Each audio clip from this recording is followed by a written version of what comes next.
Welcome to the team, Raul. Come on in here. So Raul's job is to prep me for surgery. He's got to get me ready to go.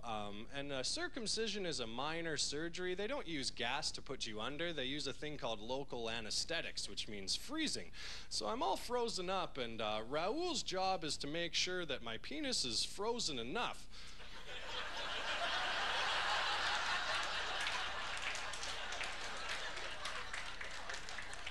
to be able to withstand the surgery, you know what I mean? So he's kind of smacking me around down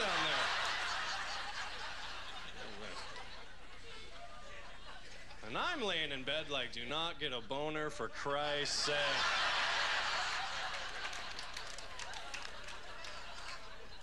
Because his technique's good, right? He's gay, he's got great technique.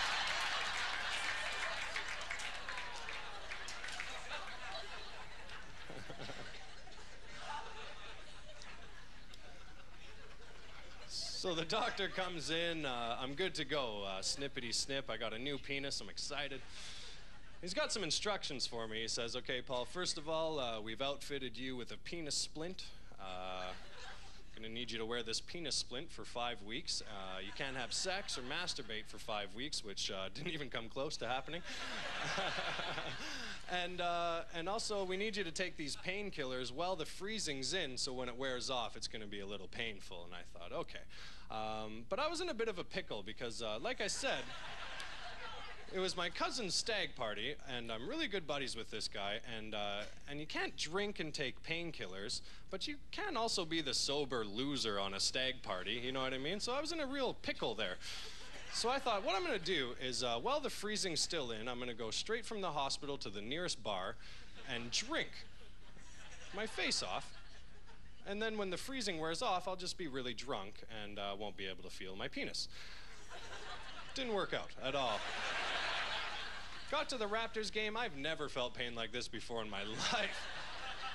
But I was embarrassed about the adult circumcision. At the time, I didn't tell any of my buddies about it. I guess in front of 100 people here and 1 million people at home, I'm cool. But at the time, I was a little shy about it, so I had no outlet to get that aggression. You know, when you're in pain, you want to yell about it and tell people about it, but I couldn't have that aggression out. I had to really pretend I was into the Raptors game to get that aggression out, you know? Like, I was the super fan, right? I was like, go Raptors! Yeah!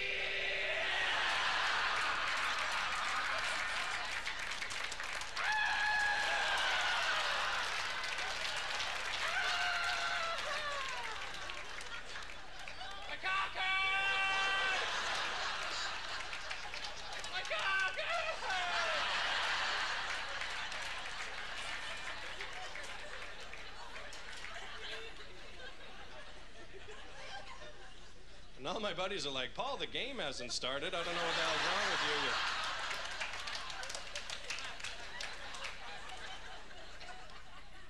you. Scaring the kids. So my plan eventually works. I get inebriated enough where I can't feel pain anymore. I'm good to go. And now it's time to go to Zanzi's on Yonge Street. And of course, I haven't seen my buddies for a long time, so they walked in, and I walked in afterwards, and they're like, boy, we haven't seen you in a couple of months. I tell you what, we just gave that stripper 40 bucks. Go upstairs for a lap dance, buddy, on us. How do you tell your friends that you're not into lap dances anymore? Like vagina? No, no, no, no, no, no, no, no. Icky? No, no, no, no, no, no. Raul's my bitch now. What do you think about that, huh? I had to go. It was a terrible lap dance. I didn't even make it all the way through until I ran downstairs to the bathroom. And when you got a new penis, you can't go to the urinals right away. It's kind of a graduated program. You have to start with stalls, you know, because for 24 years of my life, I've kind of had the little nozzle at the end of the fire hose where you could pinch it and aim around a little bit, you know, and I was a really good aimer. I could hit any urinal cake in the bar, you know, I was really good, but now that I'm a helmet head, I'm kind of spraying all over the place, and can't be at the urinal pissing on the guy next to you being like, sorry man, I'm new, I don't know.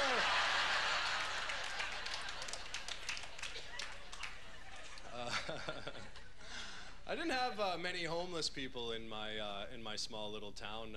Toronto, when I moved here, was the first time I got a feel for it. And I try to give one homeless person money every day. I just pick one out and do my part to get that all done. But I really like watching other people give homeless people money because no one really wants to touch the dirty homeless hand. Hey, have you noticed that? And they drop it from like 4 feet like a Plinko chip on The Price is Right. Hey, like, come on, 10 grand, 10 grand, hepatitis. Wah, wah, wah.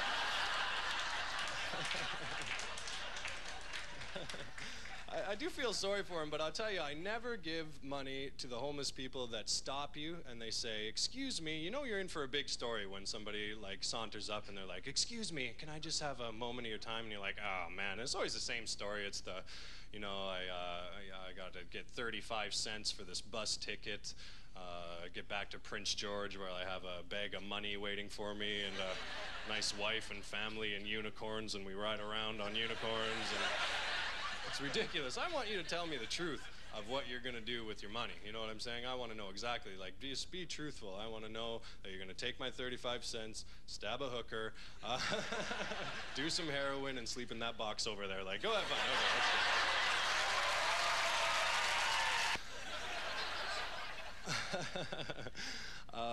that's good. Sex with them is good times.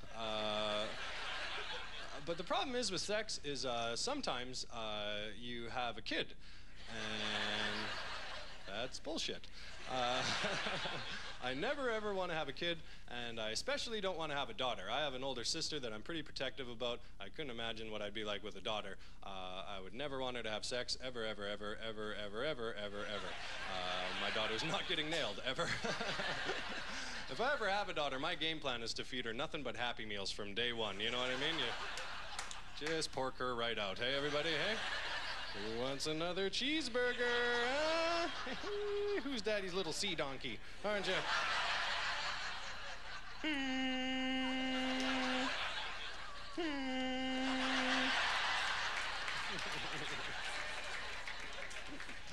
Daddy's little girl. Found out this the other day that when girls live together or work together long enough, eventually you'll hook up, right, ladies? Isn't that right? Like you won't like have relations or anything, but your cycles, your feminine cycles, will become one, right? You start getting your period at the same time, and that's crazy to me. I don't understand that at all. It's like Bluetooth. I don't really get it.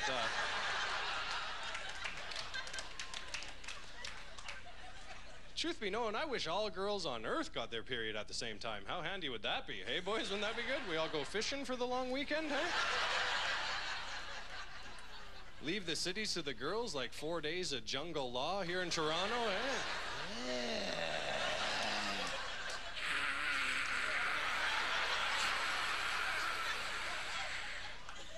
Breaking into chocolate shops and pickle factories, huh? One of your buddies doesn't make it out of town in time, you're like, run, Billy, run!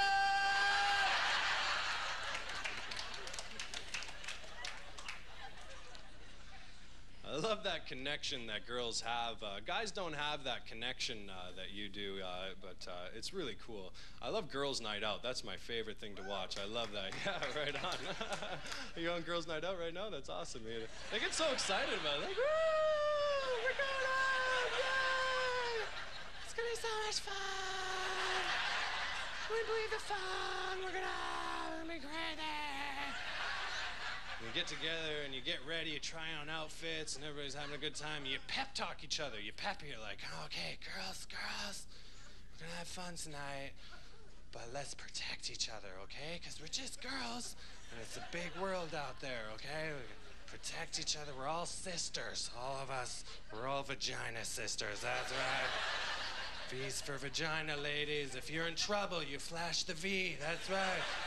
And then another V will come and meet you, and together we'll unite and be strong. And it's cool. You guys do a good job of protecting each other out there. I love it when a guy comes and hit on a girls' night out party. I love that, because usually they'll get denied. But once in a while, a guy will sneak through and